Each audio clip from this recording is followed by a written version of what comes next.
Okay, for today's session we are working on how to fix the lazy glutes. We've got a lot of people talking about lazy glutes and their glute muscles not firing and they're struggling to get them firing. So I'm going to show you 3 things today that I want you to work on to try and get those glutes firing. Now these exercises are not really glute strengthening, it's glute activation or firing them up. So it's stuff that you need to do pre-glute strengthening. You know, we do a lot of glute strengthening exercises with like one-legged squats and step downs and physio lunges and working on leg pressing and squats and deadlifts, lots and lots of glute work, but a lot of people are doing these exercises without their actual glute firing or working properly. So we're going to bring it back a stage and get you working on the firing or the activation level to get those lazy glutes actually working, so then when you go do these other high level exercises, they're working for you and your body's not compensating, or your back's not compensating, or your hamstrings are not compensating for the fact that your glutes aren't working, and you can get the most benefit out of those exercises. So let's start with the first one. My favourite one is actually a glute ham sort of leg lift. So what I want you to do is down onto your front, and with this one, what I want you working on is one side at a time. Very important that you work on one side at a time, not two. A lot of people have a lazy like left or lazy right glute, depending if they're left or right footed. And what you've really got to focus on is making sure you've got one hand on that glute. And we're talking about the glute max. Now remember, the glute max muscle, it works on demand. It's a very complex muscle, very powerful muscle, but it works on demand. It usually works when there's enough load, enough recruitment, then it'll fire up. So a lot of people, they'll raise their leg and their buttock, mine's actually working, but their buttock doesn't work, so they raise their leg and it's all floppy in here. Okay, so we've got to get that glute pre-firing by activating it and trying to get your brain switching it on. So what I want you working on is trying to make sure that your glute is fired before you raise your legs. So it's a leg raise, but let's walk you through it. First things first, you can't be in this extended position, otherwise your back's going to fire up all the time. You've got to be in neutral. So what I want you to do is make sure from here, you just do a little tilt back. So you're just flattening that curve out a bit from hyperextended to a bit of flat. And that means you have to bring your pelvic floor on to get your TA on, get that transverse abdominis working. Once you've got that on, you've got to think about, okay, I want my left buttock switching on. Okay, so you've got to clench that left buttock there. Sometimes it's good to whack it a little bit. And from there, I want you just extending the hip. Okay, it doesn't have to be far. Some people go a little too far and they start extending their back. So make sure that stays in neutral, keep that pelvic floor on, clench your buttock, extend your leg, alright?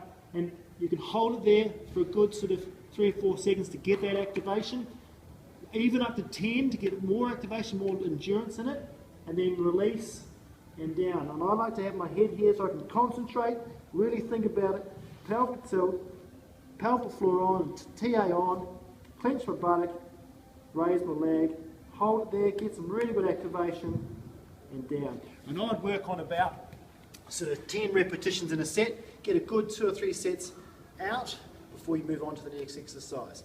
So that's your glute activation for prone glute ham raise. Really good exercise. The second one is going back to a little bit of Pilates, going into doing bridges. Now, listen, these are very low level exercises, but they're great for activation. They're great for getting those lazy muscles switched on. Right? So when you're in this position, again, you're going to do a bridge. But a lot of people do this wrong. They go up there and they're using their back and using their hammies, and their buttocks still floppy and doing nothing. You've got to get that hip extended. And some people are so tight anterior in the front that they can't extend. So again, you've got to loosen that up to make sure that's nice and loose. But what I want you working on again is focusing on, I've got to do hip extension. My glute max is going to work in hip extension. So when I extend my hips, not when I extend my back. Alright, so get that spine in neutral. Now to get your glute firing, this is the trick in the bridge to activate and fire your glute, is think about pushing your heels down through the floor. Don't think about, oh, I've got to lift my hips up. Push your heels down through the floor. And as you push down, my load is through the heels. I've got to clench my buttocks as though you're squeezing them together and extend the hip and push down at the same time. So I arrive there with my glutes on, my hammies are really working, and my back's really happy. And then lower down through your glutes and your legs so you arrive back in a neutral position. Now, to make that work harder, what I like to do is get a TheraBand around both knees here, so I'm pushing out against the band. All right? When I push out against the band, I'm going to fire my lateral rotators deep inside the hip to stabilize the hip. This is great for stabilization and really good for working on your lateral rotators and your glute medius and that sort of thing. But this exercise here, if I fire my lateral rotators more, my glute max has got a better chance of firing because my hip's stable. Okay, so this exercise, you'll feel it burn more, and you think, oh, I'm working in here more, but it actually allows you to fire your glute max more. So from here, I'm pushing out against the band, I'm still parallel, and I'm going to push through my heels, clench my buttocks, and really squeeze through here, maximal squeeze through here, not through here, and then lower down to the floor. You can actually advance this if you want, so you can move into the next sort of stage exercise where you're doing ball hip extension. So it's just hip extension on a ball. Some people, you see these, they're on a bench and they've got weights and they're doing hip thrusts. This one here, when you're doing this exercise, be careful that when you push up, again, you're not trying to extend your back. So what you can aim for from here is making sure as you push up, you make sure that pelvis stays neutral. So I'm just tilting my pelvis back because as I come up, I want to extend my back and I don't really want to do that. So when I get to there, I'm really switching on my heels, my glutes, I'm pushing my heels down so I'm maximal for my legs, my back's happy, my core's on, and then when I release through the hips here. So I release down into that nice squat position, and that's, again, your glute's going to fire when you're in flexion, okay?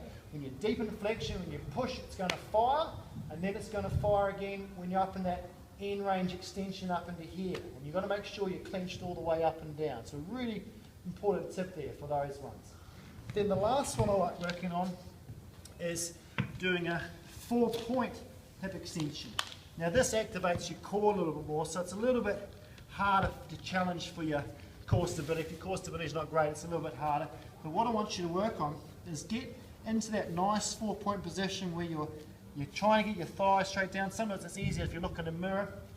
And I want you working on making sure that lower back is in neutral, pelvic floor is engaging your TA, and you're going to put weight through your hands, make sure your shoulders are protracted, and you're going to extend one leg up like that. Now again, it's very much a sort of a low level exercise, but what I like doing, get your band out again, tie it around one foot, so it's locked in there, okay, and then get it around your opposite knee, so it's locked in there. And what I want you to work on, now you've got some resistance to work on. You've got to make sure though that you do not overextend your back. So you can't come up into here, I'll just put that down there a little bit. You can't come into here and then go and extend your back, alright? So you've got to make sure that, oh, my back's neutral. When I come up, my hamstring's going to fight, but I really need to fire and clench my glute. Think about pushing your heel up to the ceiling, and as you go high, you've got to really fight here. Make sure that back's not working too hard. Make sure it's all glute here and all abdominal or anterior section here. Push as high as you go, really get that contraction, and then down.